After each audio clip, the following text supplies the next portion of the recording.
I'm pretty sure you must have seen this circuit many times on YouTube, mostly labeled as a live wire detector or AC voltage detector.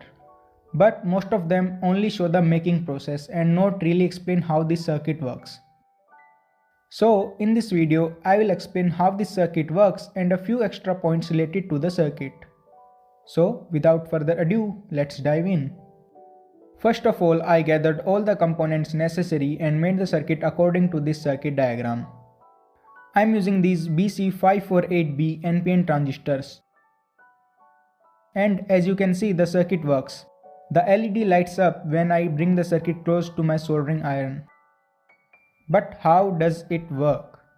Well, in this circuit, the transistors are arranged in a certain configuration known as the Darlington configuration or Darlington array. We know that each transistor has a certain current gain or amplification factor, which is denoted by beta or HFE. In the Darlington configuration, we can achieve a very high current gain, which is several times higher than the current gain of individual transistors. The relation between final current gain and individual current gain is given by beta Darlington is equals to product of beta 1 and beta 2 plus beta 1 plus beta 2. But since the product of beta 1 and beta 2 is very large as compared to beta 1 plus beta 2, the latter are generally ignored, and we get beta Darlington equals to the product of beta 1 and beta 2.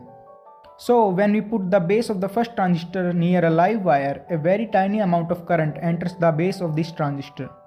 Then the current is amplified to a higher value by the Darlington array formed by the transistors, which turns on the LED.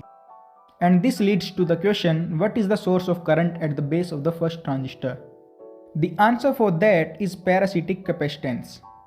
When we put this circuit close to a wire carrying alternating current, a very small amount of current flows from the live wire to the base of the transistor because of parasitic capacitance.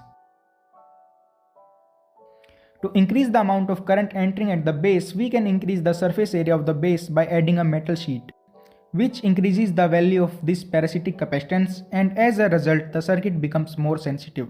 In most other videos, the creators add a coil at the base, which serves no other purpose other than increasing the surface area. But a plain sheet is much better. And since in AC, current alternates between positive and negative cycles, we don't necessarily need NPN transistors for this circuit. PNP transistors will also work just fine for this purpose. This circuit is made using BC557 PNP transistors according to this circuit diagram, and it also works the same. This circuit can even detect moving charged bodies. Here you can see this circuit can detect this piece of acrylic which is negatively charged, and when I move it near the circuit, the LED lights up. As you can see, the circuit made with NPN transistors lights up when I move the negatively charged body away. And the opposite happens with the circuit made with PNP transistors, which lights up when I move the charged body towards it. And nothing happens when I keep the charged body stationary near both circuits. Also in AC, since the current is pulsing, we can make a few changes to the circuit by adding an inductor, and it will work even with 1.5 volts. Because the final stage of this circuit is working as a boost converter, using the 50 Hz AC as a switching signal to increase the voltage for the LED. You can get pre-made Darlington transistors like this TIP122, which require very low base current for a very large collector current. Another example is the ULN2003 IC, which contains several Darlington arrays. It is commonly used for driving unipolar stepper motors like this or controlling a group of relays. It works by using the Darlington topology to increase the strength of a signal coming from the GPIO pins of a microcontroller, which can only provide up to 20 mA max. Along with increasing signal strength, it also inverts the signal, which then directly powers the load. So with this, let's end this video right here. Hope you learned something new, and if you did, then smash like, and if you haven't subscribed yet, then subscribe for more future videos on interesting topics and DIY projects. And we will meet again in the next video.